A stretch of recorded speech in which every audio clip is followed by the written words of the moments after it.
খাই ঠিক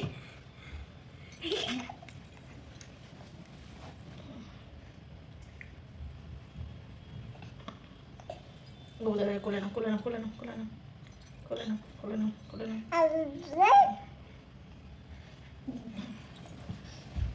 বুঝতে পারছি আমার সঙ্গে কি হচ্ছে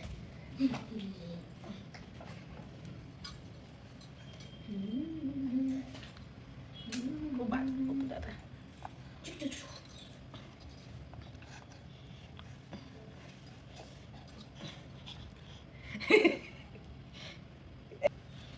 ভাগো ভাগো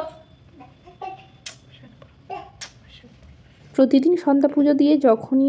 গপুকে শয়ন দিই তখন ও এই সোফার ওপর বসে বসে না সবটা দেখে আর কি করছে মা কিভাবে করছে সবটা কিন্তু অবজার্ভ করে আর আজকে গপুকে হাতে পেয়ে ভীষণ আনন্দ পেয়েছে।